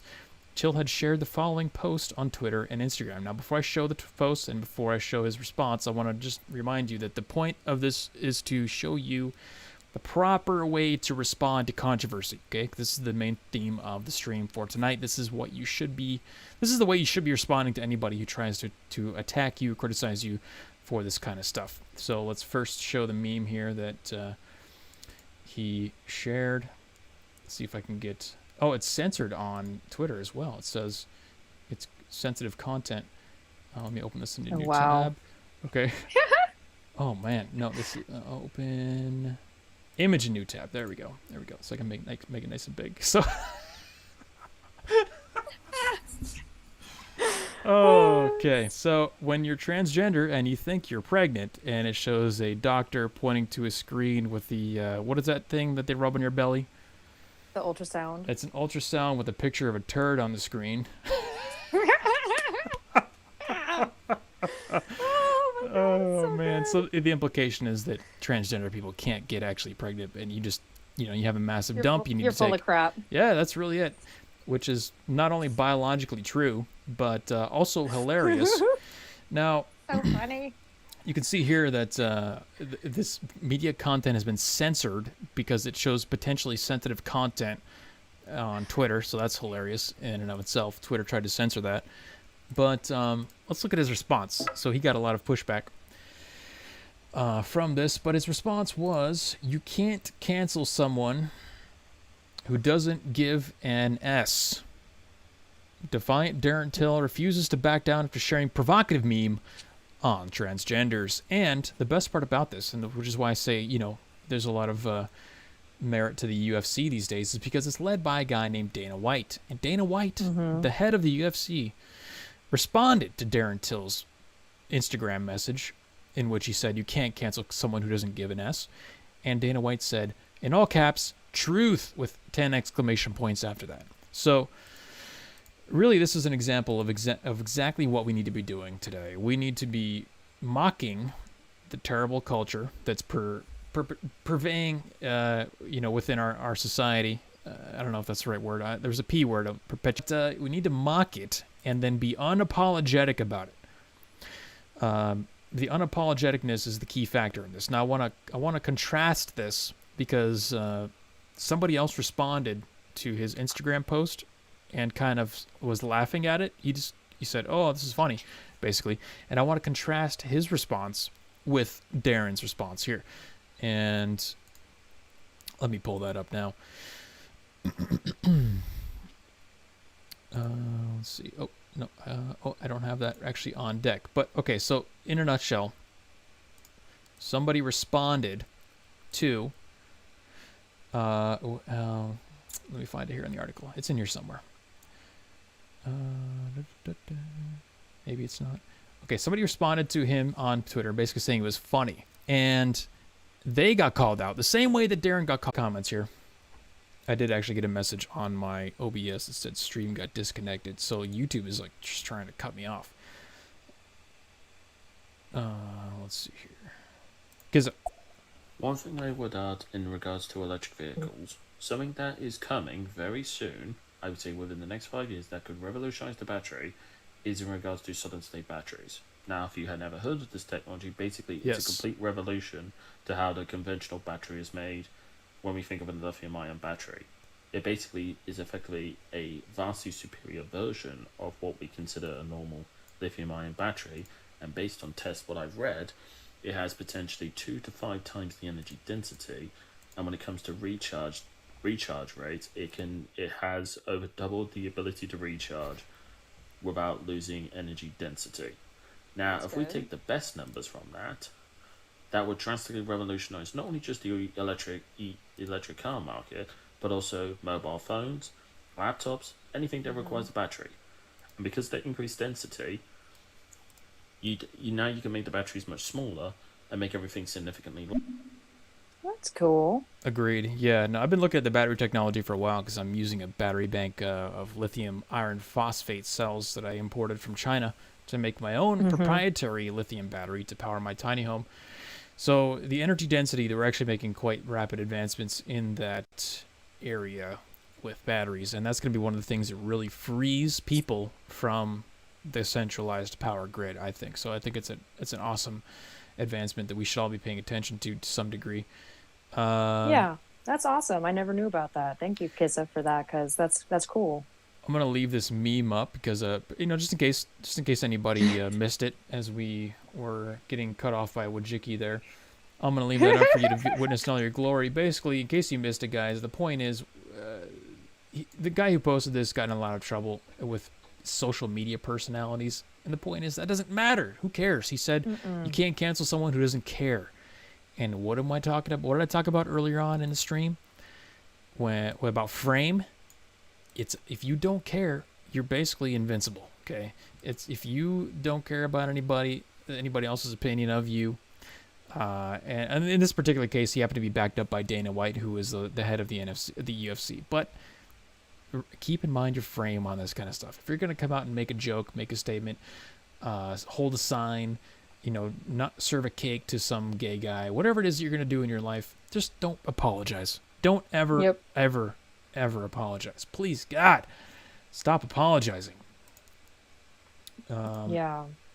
You just stop bending the knee to the Alphabet Brigade people. Like, we are strong, independent people, and I'm sorry if the people who get offended, make you feel like crap. Just don't even give a crap back, because they are projecting their own insecurities onto you, and it's not your responsibility to absorb all that insecurity and reinforce it and make it your problem. All right, let's go to our UK correspondent, Moneypenny. Hey guys.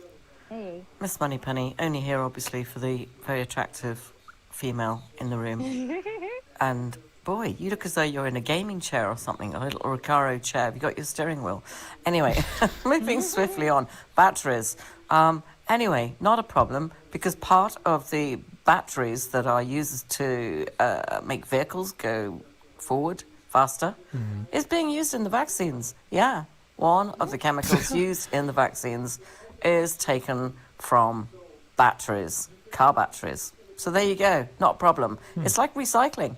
Hey-ho! Money penny. I gotta look into that. What chemical particularly are we talking about here? Lithium or something like that, maybe? I don't know. That is interesting. I don't know, but who knows what's in those things, man? Yeah, they won't tell us what's in them. Let's see. Not that I care, but let's see what Paul's got to say. Because I pointed out, this is not an important stereo chat, if you happen to read it. I got a U-Haul to move some stuff when I moved to Houston. Speed limit 75 miles an hour. First time I tried to pass the lorry, a big rig truck, going like 74. Pissed me off. And then I drove, and I'm like, oh, I'm not going faster. Apparently, I'm speed covering. They didn't disclose this fact. It was cancer. I hated it. It was the worst. America is very large, because if you don't drive fast, it's you're not going to go anywhere quick. You know, in the Southwest, the Northeast, anywhere, any quadrant, it sucks. I like driving fast. It is I true. like driving fast too. I once did Sacramento to Phoenix in about 10 hours, which I think is a world record. I was going like at least 90 the entire way. Hell yeah. Or may or may not have done that anyway. I'm not, in case any law enforcement people are watching, it may or may not have set a world record. Let's just say that. You didn't get caught, so it didn't happen, Jeremy. There you go. Okay, so now that we know how to handle controversy, let's go towards the culture war. I want to show you guys an interesting story here from the movie world, because entertainment, I don't know if you noticed or not, it's a little lacking these days. I don't think I've gone to see a movie at the theaters in a while, and not because of COVID, it's because there's nothing good out. Yeah, it was when we went and saw Godzilla versus Kong. That was the last movie. That's right. I saw with you. Yeah. Mm-hmm. And luckily, there's a new movie coming out that I think everybody here will be quite interested in. And it's being directed by, I don't know if you guys remember this guy, Robert Davi. Do you guys remember Robert Davi? He was a Bond villain, and he plays bad guys all the time. And he plays really good bad guys. He just looks like a bad guy. And I didn't know this up until a few months ago when I started actually following him on Twitter. Robert Davi is a hardcore conservative. Okay, that he loves conservatives. He's always talking trash about Democrats on Twitter. I recommend following him if you aren't already. But Robert Davi, the previous Bond villain, is going to be directing a new movie about Hunter Biden. That's right. And I think the movie's going to be called My Son Hunter. Oh, that guy. Okay, I recognize him. Yeah, he was one of the bad guys in the Goonies movie. Yeah, he's been bad guys everywhere, up and down. Mm-hmm. And I love that movie. And I thought it was cool to see that, the guy you traditionally think of as a bad guy, he's actually really cool in real life, because he's one of the few non-pedophilic conservative Hollywood actors. This guy's been in and through Hollywood his entire life, and he at least appears to have skirted the nefarious activities that the rest of Hollywood is partaking in. But anyway, from the Daily Mail, upcoming film My Son Hunter scored Bond villain and die-hard FBI agent to just direct the in general and the culture in general. Yeah, and yes, my OBS just did notify me that I got disconnected from the stream again. One of Davies' biggest concerns is making sure that the story of Hunter, 51, is told in a tasteful way that humanizes him and the struggles he went through, while also exposing the reality surrounding the son of the most powerful world leader. So, something to actually look forward to. This could be where the news outlets, the media outlets, the social media personalities, everybody on Earth not only ignored it, but actively tried to hide the story of Hunter Biden and his relationships with, China and Ukraine, and the stuff that was on his laptop and the crack that he was smoking and things like that.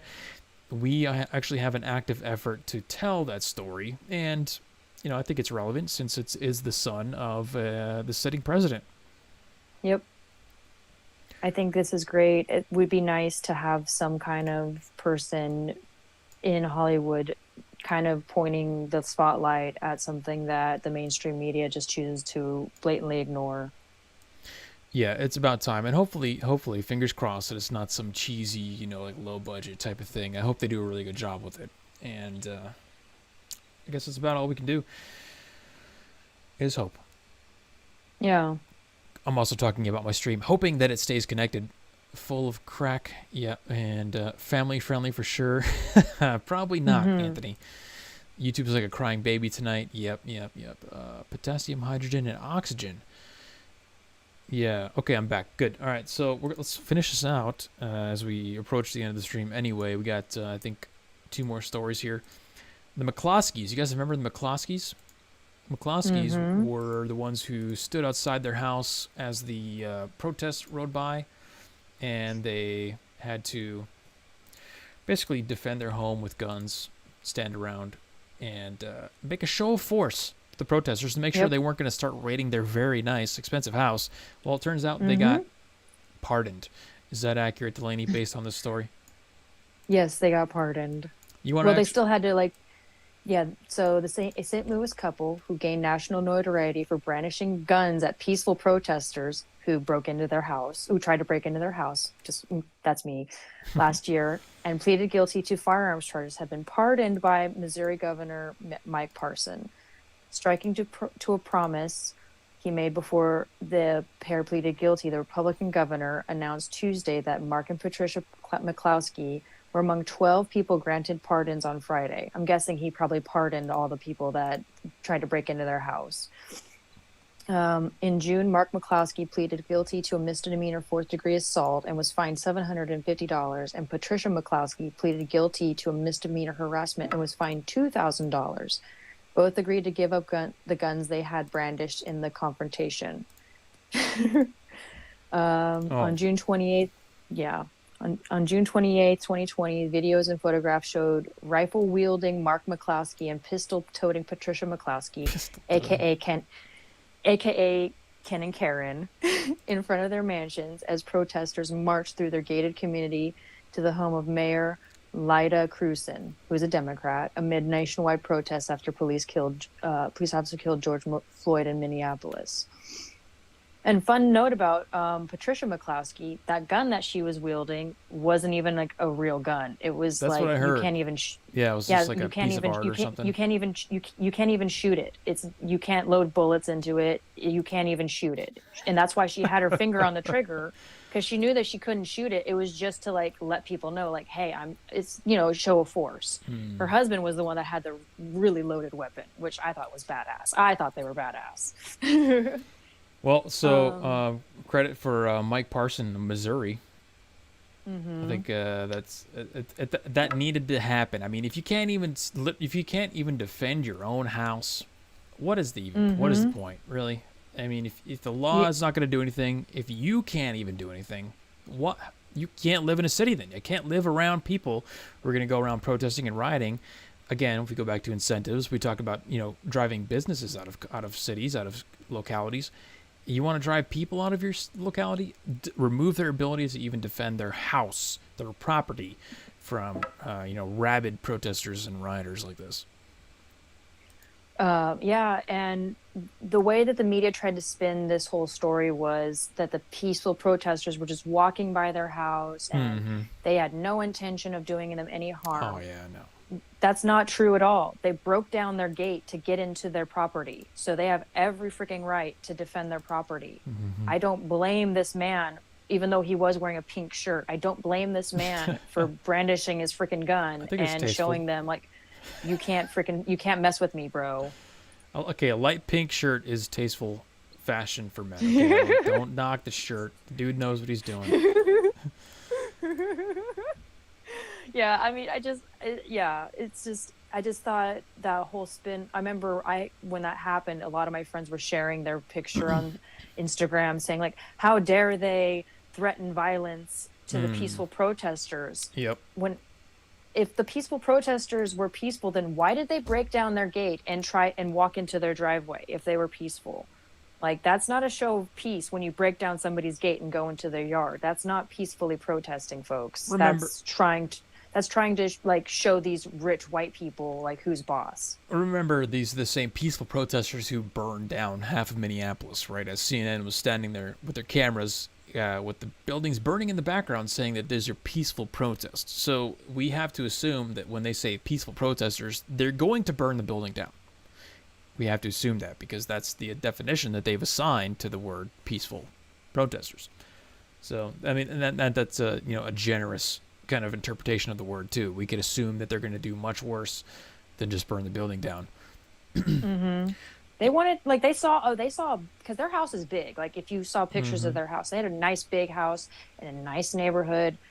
If they hadn't have stood their ground and defended their property, who knows what those protesters would have done? They probably would have broken in and jacked all their crap. Yep, absolutely would have ransacked the place. Let's go to, you got Holly in stereo. Hi there, guys. It's your favorite Canadian here.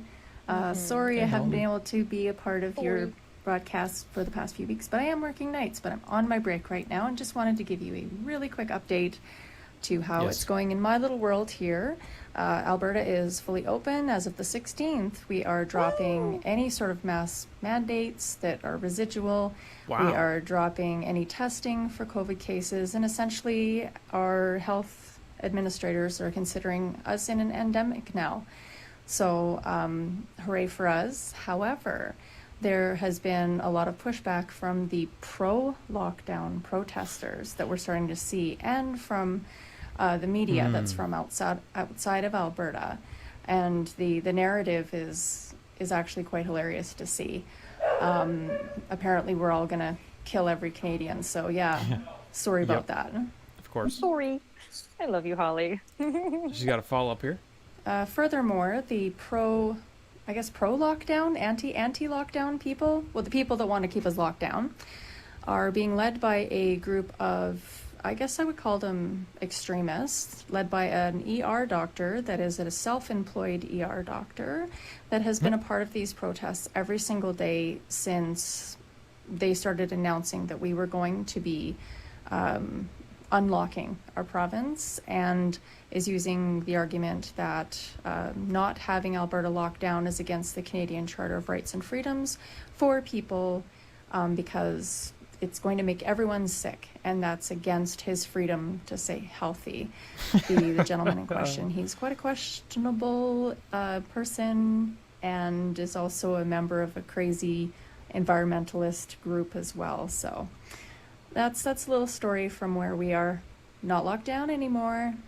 Yay! Awesome. Thank you for that update, Holly. Appreciate that. Glad you could join us on your break there. I think that's an interesting argument. I heard that today on the Vosh debate as well. Vosh was arguing that he has the right to not live in a world that's riddled by disease. It seems to be the same argument that this weird doctor, who doesn't sound like he's been doing much doctoring work lately, or surgeon up in Canada, is saying, where they have the right to live in a world without disease. First of all, that really it implies a heavy sense of entitlement that you just magically deserve scientists that can create vaccines for you. I think the assumption that needs to be made is that there is no vaccine for a disease, because guess what happens when the next unique, novel virus, illness, bacteria, disease comes out? There is not going to be any protections against that, most likely not a vaccine anyway. So the assumption, the entitlement is there of, oh, well, I'm going to have the availability to actually live in a world that's free of pandemic, free of plague, whatever that is. First of all, that's false. Secondly, is that it's everybody else's duty to not present you with any increased risk in your daily life. Now, it's interesting that they don't also sit there and make the argument that nobody else should be driving on the freeway anytime they are driving on the freeway, because everybody else driving on the freeway presents a certain level of risk of death to them, actually probably much greater than COVID, while they are driving on the freeway, because by their logic, anybody who's presenting any risk to me in the public needs to not do that. So we either make driving not a thing, or we just limit the freeways to one car at a time. Like, the logic obviously does not work out on that. You can't run a society when you expect everybody else to reduce your personal risk for you on your behalf. It doesn't work when you live in a society of 350 million people. So Right. it's just a really terrible argument to make. Here's what these people that don't want to be potentially exposed to disease need to do. They need to Google or DuckDuckGo what country has the least amount of infectious diseases, figure it out, and then move there. Like maybe Siberia. I mean, it's cold there. Diseases don't really thrive in a really cold environment, a harsh environment like that. Move to fucking Siberia if you really don't want to be potentially infected to disease. There you go. There's your solution. Yep. There you go, Vash. Once again, they want their ideology inflicted upon everybody, and they're not satisfied unless everybody is subject to their ideology. They cannot simply make a change in their personal life to achieve that ideology. So, Right. and the natural authoritarianism comes out again. Q-Jar says, don't make them realize driving is dangerous now and requires agency to use responsibly. That's dangerous. Yeah, no, we definitely don't want them applying the vaccination logic to the rest of reality, because they're going to realize real quick that nobody can drive or eat or move or do anything. No more gyms, no more driving, no more sports events, no more going anywhere or doing anything at all. You literally have to sit in your own little bubble and just exist, because if you're presented with any extra risk, then inherent, that's people infringing on your rights, according to them. Yeah. Or you can just do what JC Steck in YouTube says. He says, seal yourself up in an airtight plastic bag. That's what they should do. Seal themselves up in an airtight plastic bag. Then all the chances of you getting disease and getting sick is just gone, because you know what the implication is. Well, I made my own little kind of meme / joke about that at the beginning of towards the beginning of the pandemic anywhere, where they were saying there was a side-by-side on CNN or MSNBC that said a picture of one mask, like mildly effective, and then two masks, super effective. And then I photoshopped in a plastic bag that said 100% effective. Yes. Love it. Because it's going to kill you. That's suicide. Yeah, 100% effective. Yep. That's the joke. Anyway, let's... Good one, JC, by the way. Let's go to... Paul's got a comment, and then we'll wrap up this stream with one final story about propaganda on hate crimes. That is awesome news. It's such a white pill to hear the McCloskeys were actually pardoned. If you look at the actual Missouri state laws, Missouri state law with respect to the Second Amendment and self-defense it's like the strongest legal language in the country. Essentially, the McCloskeys, as I read it in detail and understand it, they were in their right the moment all those people walked onto their gated community to start blowing them away. They were in their legal right, because it goes back to the post-Civil War, and it was actually to enable black people to defend themselves against post-slavery bitter white people. Property rights were lethally enabled by the law in Missouri. Strongest gun defending rights. So there you go. And a lot of people don't know that the McCloskeys, they were embroiled in a bunch of legal trouble over this. They were in court cases, in and out. Come on, this should be a pretty clear-cut case. They didn't even shoot anybody. If they shot somebody, let's go to court. But, come on. They didn't even shoot anybody. They literally just stood on their front porch with a gun. And one of them isn't even a usable gun. It was I think, if I remember correctly, the husband is a lawyer. The husband's a lawyer, and he was using that gun as a model in one of his court cases, and he got to take it home. And I think Kizza in the YouTube chat, he said, "What was it? A paperweight?" Yeah, probably a paperweight or something or just to brandish something to let people know, hey, you're not going to mess with me because I got a gun. Because just brandishing alone might, I mean, not always, it might deter some people who aren't idiots. That is accurate. Now, let's jump to the final story of the night. Hate crime is... I hate to spoil your... hate to spoil crime rise, but it's clickbait. This is an article from The Australian. I find that Australians a lot of times are quite based. Let me switch the window here because I had to load up the incognito window for that last story. Let's see here. Come on, Chrome. Where you at? Oh, there it is. From the Australian.com.au. Turn on the television in the U.S. and you would think that America is the most racist, sexist, homophobic nation in the world. It turns out use of the words sexist, racist, and homophobic has jumped about 500% between 2010 and 2019. According to a study published last month that tracks the 47 most widely read and watched news outlets in the U.S. since 1970. So we're talking about a pretty big study here. 47 most widely read and watched news outlets since the 1970s.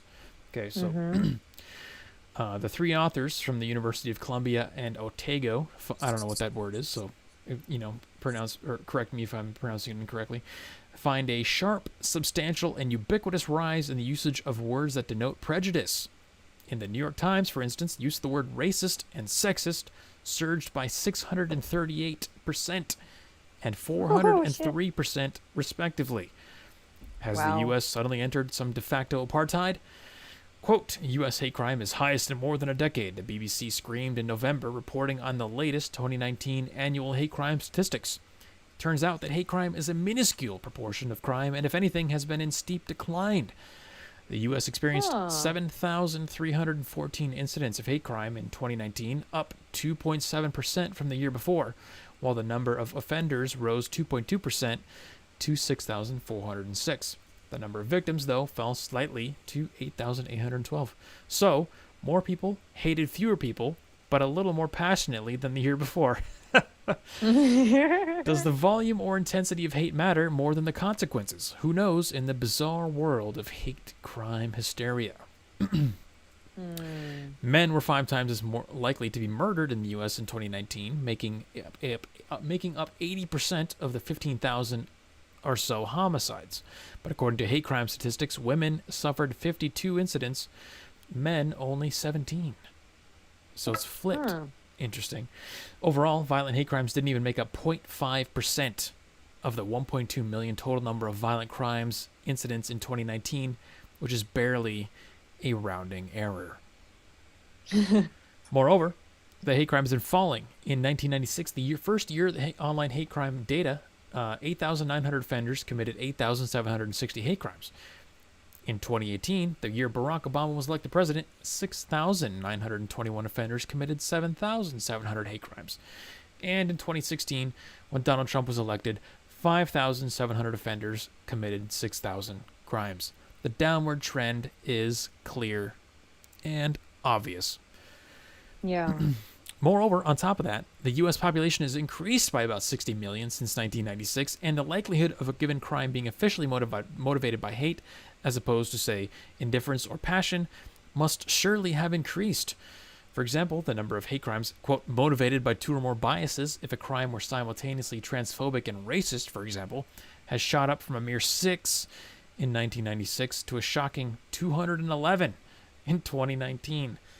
So it's basically this study finds that the drastic uptick in these words, racist, sexist, homophobic, and whatnot in the usage in media is completely incongruent with reality. It's actually inversed, because as the hate crimes are decreasing in reality, they are using these words more and more.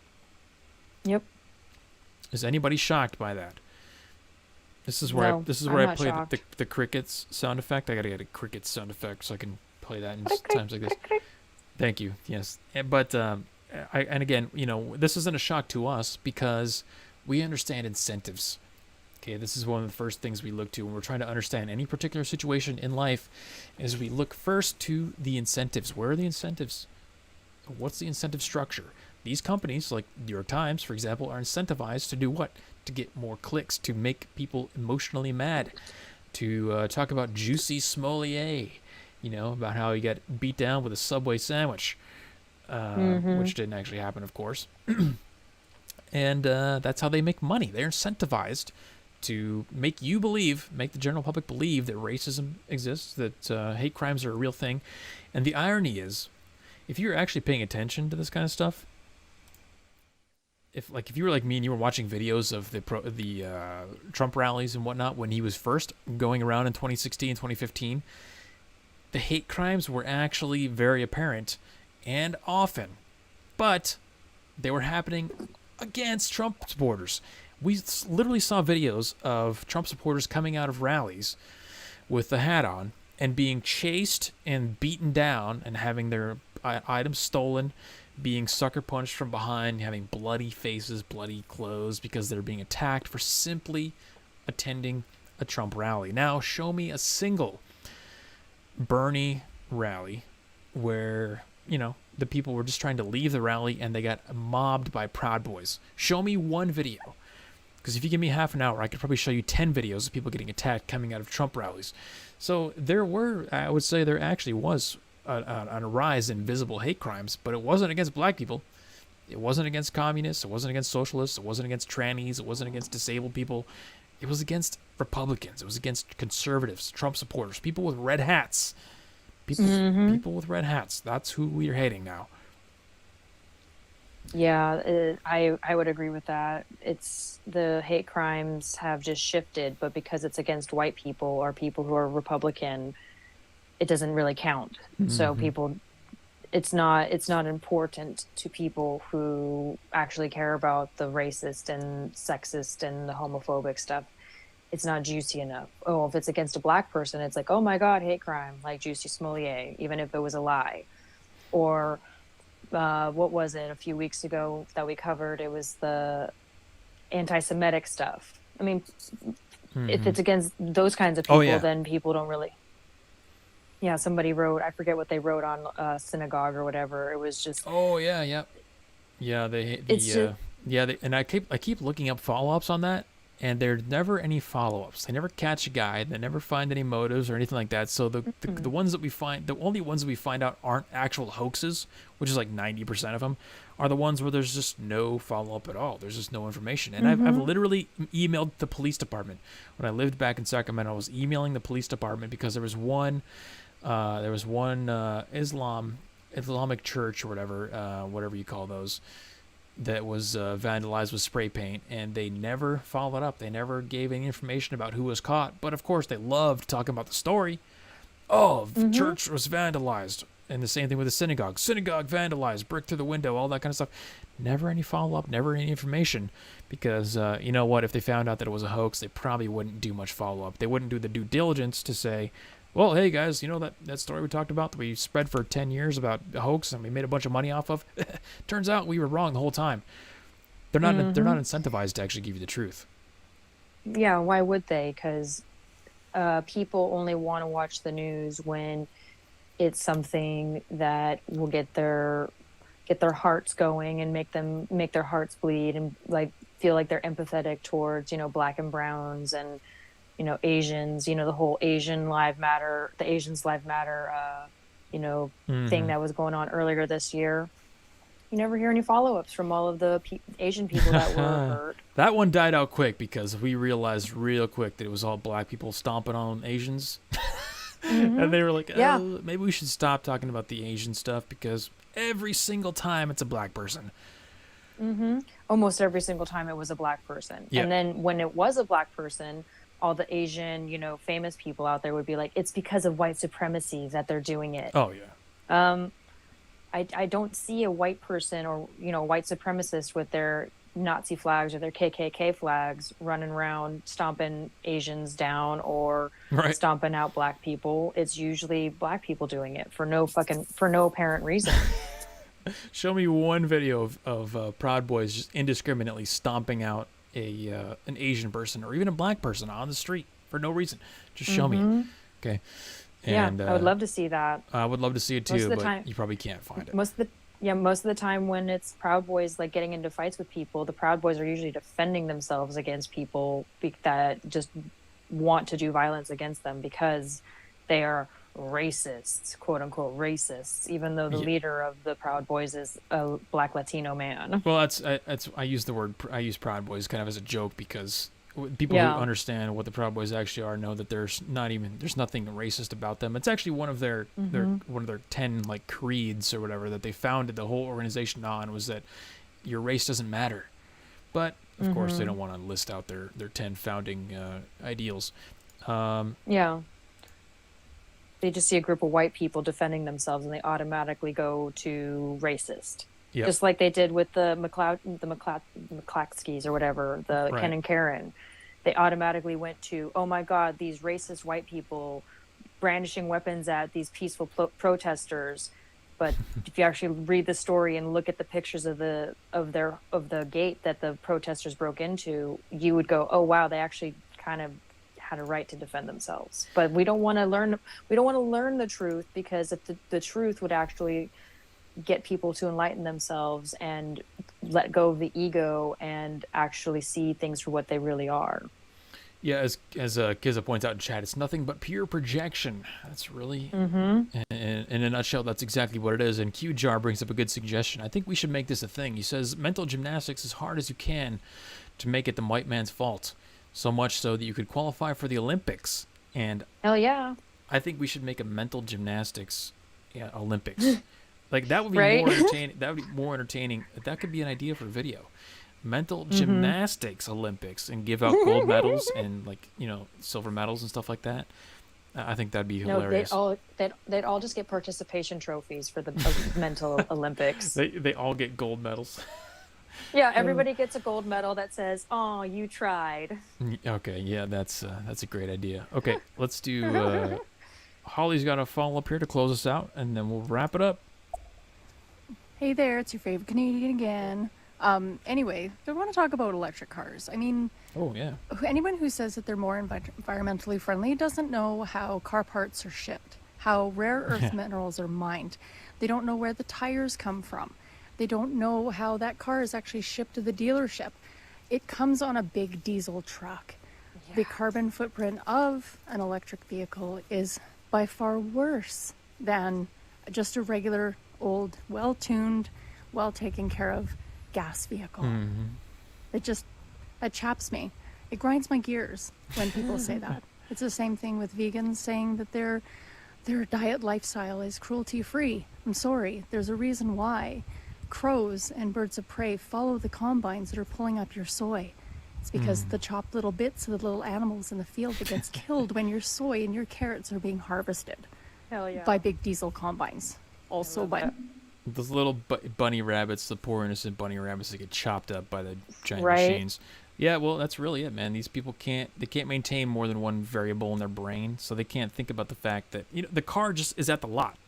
They make it in the back. They make it at the back garage, and then they just drive it out to the front lot, right? That's how cars are made. That's how groceries are made. They're just in the back, and then they just bring them out to the front. Like, how could there be a shortage? They just bring out more from the back. That's literally what they believe. They don't understand supply chains. They don't understand the complexity of manufacturing these goods. So of course they're not going to think about the implications of, shipping insanely heavy batteries, the truckers, the supply chains, the fuel prices that impact the cost of shipping goods, the materials to create the batteries in the first place. You're exactly right, Holly. It's way too complex for these people to understand. Yeah, I just recently started following this account on Instagram. He's a dairy farmer in Iowa, and he debunks all of the vegan, propaganda, fear-mongering myths that the vegans like to push on the social media platforms. And he's really famous on TikTok too, but I'm not on that. But he showed a video of them harvesting chickpeas, which for people who aren't vegan, chickpeas are one of the main food groups that they use. He's like, here's a video of how chickpeas are made, or they're cultivated, and he's like, look at all those dead grasshoppers in the chickpeas.